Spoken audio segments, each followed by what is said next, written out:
Welcome back to the Reach Every Student podcast. I'm your host, John Bergman. Today I'm in a really nostalgic mood. It's graduation day here at my high school, and I'm actually out on a walk, and I've been just thinking about the year. I'm reflecting. I was particularly moved this week, just yesterday really, when one of our staff members who is retiring, and we had a retirement party, and a lot of great words were shared about his service over many, many years, decades, to our school, and I am just moved with gratitude for those people who have given so much to so many for so long. Even this morning, I was on Facebook, and one of the teachers that I trained early on in the world of flipped learning announced that she just had a retirement party, her last day at the school she taught at. And I thought of her, and I left a post saying, thank you. Thank you for all the work that you do, have done, the lives that you have changed. Guys, teaching it's a sacred calling. I don't know how else to say it. I know it's hard. It's excruciatingly hard. You see students and you work with them, and then you pour into them, and some of them aren't grateful, and it's a weird sport, so to speak, right? Because you pour into lives and you don't see immediate results. On the side, I like to do some woodworking, and one thing nice about woodworking is that when I finish a project, I can see the result. I can see a nice piece of furniture that's made. It's very tangible. But we're building into the lives of kids. And building into the lives of kids doesn't have immediate results. We're not going to know what the end result is for 20 years. And we may never know. Sometimes we get nice notes from the kids that says that this year your life has made an impact in me, or something like that. I got some of those this year, very meaningful. I've got some from some parents as well, and it's very gratifying. But my goal has always been, I want to build these students into young people who will thrive, who will lead, who will be the kind of people who I want to operate on me when I'm an old man and need doctors. Well, I guess I am old now, but yeah. So I'm feeling nostalgic, and as I'm actually on this walk, I'm thinking about some individual students. In last week, I talked about some of those students, but tonight, literally, I'll watch them walk across the stage, and they will graduate. Some of them, they just got there. Oh yes, I had one I wasn't sure was going to make it. He did. That's the weird and awesome part of being a teacher, right? We get to pour into lives, and in many cases we never get to see what the product is. And when we do, it's gratifying, usually. Now, there's some times when the kids don't turn out so well. I know that, right? I mean, all you look at society, and I know there are students that I taught who have really struggled in life. But at some level, they're like your kids, and saying goodbye and launching them in to a new world is hard. I was talking with another staff member yesterday, her son I had in class, and this is her last. I had her other son also years ago, and this is her baby, and she's about to be an empty nester, and she teared up as I talked to her, just, what's she going to be life like without her kids in home, and, so if you're a parent and you're at that stage, I remember that stage when, we had to watch our little baby graduate. It's an interesting time. So I guess really what I want to say is thank you. Thank you for all that you do, teachers. You don't realize sometimes that tireless effort, pouring your life a little bit at a time into each of those kids, staying after school, coming in early, taking papers home to grade, that you are making a difference. What you do matters. It matters so much. In this day and age where there is so much discord, so much difficulty, so much fighting, you can be, and you are, that presence in their lives that can make a difference. And so thank you for the work that you've done and the work that you're just going to continue to do. I am humbled by the fact that I get to do this. I'm a man of faith, and last Sunday at church, the guy leading this group that I'm in, he said, I want you to spend this week living out of gratitude. And as I was journaling this morning, I just journaled my gratefulness. The gratefulness that I get to work at an amazing school. The gratefulness that I get to live out the passions that I feel were instilled in me by my Creator. I am just humbled. And I hope that you catch that. That you, if you're feeling discouraged, if you feel like what you do hasn't made a difference, it has.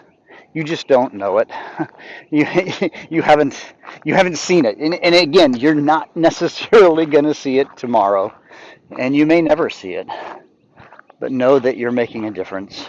I know each of us can look back and we can think about that one teacher. I mean, there's a reason you got into education. And, for me, my origin story is I started out as a chemical engineering major in college. And I did that because I had this amazing chemistry teacher, Edie Anderson. Edie Anderson. She was my high school chemistry teacher. And she believed in me. So what I saw in her more was that she believed in me than anything else. And I said, hey, I got to follow in some steps like her. So I was going to be a chemical engineering major. And then as I was, I started, I was doing very well. I had high grades, chemical engineering at Oregon State University. But I had actually a religious conversion my freshman year in college. And I began to think, what do I want to do with my life? And here's the weird story. So a mentor of mine said, what I think you ought to do, John, is you ought to go walk around campus, find a tree, sit under it, make a list of what you love and what you hate, and see, and then ask God what you think you should be with your life. So guess what I did? I did exactly what she told me to do. And I sat down under that tree, and I looked at it. I talked about what I loved. I loved science. I loved the natural world. I loved people. And all of a sudden, it just popped in my head, and I don't think it was just like, I really believe it was the voice of a king saying, John, I want you to be a teacher. And you know what my response was? No freaking way. I don't want to be a teacher. There's no prestige. There's no money. I'm 21 years, 20. I'm 19. I don't know what I am. I'm a young man, and I walked around campus fighting God for, 2 weeks. And then I walked into my chemical engineering advisor and said, I want to change my major to education. And he said, are you crazy? Like, look how good a student you are. Look how smart what are you doing? I felt compelled by my Creator to do what I did. And it was the best thing I ever did. I'm telling you. Well, it was short of marrying my wife, and it really charted the course of my life. That sitting under that tree, and then that fight for 2 weeks, and it made a difference. And let me kind of finish the story. So some of you know that I taught for 24 years. And then I was director of technology in Chicago for a couple of years, and then my first book came out with Aaron Sams, and then I traveled the world for many years talking about flip learning and teaching teachers about innovative ways to rethink education. And then so it's 2019, and I'm feeling like, is there something more I need to do? So again, I'm world traveler, guru guy, and my wife and I take a retreat in Sedona, Arizona. My dad owned some kind of a timeshare thing, and so we took 2 weeks in February in Arizona, hiking the hills, unconnected, thinking about what's next. And on that initial walk through the trails, I felt like my Creator was telling me to go back into the classroom. I didn't know what that meant, where that would go, and I said, okay. But here's the kicker. We sit in the hot tub one night. And as we're sitting in the hot tub, we strike up a conversation with the people in the tub. And one of the teachers, or one of the people in there says, I'm a retired teacher. I said, that's so cool. So where are you from? And she said, well, I'm from Eugene, Oregon. I said, whoa, man, that's where I grew up. And we get to talking. I said, where did you teach? I said, wait, do you know Edie Anderson? She said, well, she's one of my dear friends. I said, can I tell you about Edie Anderson? How much of a life change she made for me? Oh my gosh. She had Edie's phone number. And she gave me, I think she reached out and said, hey, do you want to talk to your old student? And I said, oh, absolutely. And so during that 2 week time, I picked up my phone and I got to tell Edie about my life. I got to tell her that she inspired me to be a teacher and that the work she did as a young, I don't know how old she was, if she was a 30-year-old teacher at the time, I don't know, as a young teacher, not just impacted me, but I had a chance to travel all over the world and talk to teachers and students, and I got to change the world. But I said, hey, it wasn't on me. That was you. You did that. I mean, yeah, I did stuff, but without her, the story never happens. And we both cried. I'm crying right now. And she wrote later that she said, I've had a lot of students come back and tell me they became engineers and they became this and all that. She says, but what you shared was more meaningful than all the others. There's just something, I don't say this to toot my horn, I just think, I wrote a book, lots of books I guess, Solving the Problem of Homework by Flipping the Learning, but in the foreword, I dedicated the book to Edie Anderson and actually to my cooperating teacher, Virgil Gosser.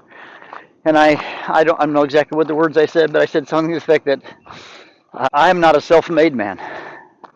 I basically stand on the shoulders of giants, and Edie was one of my giants, Mrs. Anderson, who changed the course of my life. So I want you to know, teachers, that you're an Edie Anderson to some kid who's going to someday be a doctor or maybe going to raise great kids. You make a difference. And now I get to pass it on, and I hope that I have made a difference in the lives of my students, and I know I have. But yeah, guys, what you do matters. Never forget that. And if you're at retirement, rest well. Know that you have fought the race, you have finished the race. And you know, someday that will be me. Someday I will walk away and say, it's time to pass this on to a younger generation.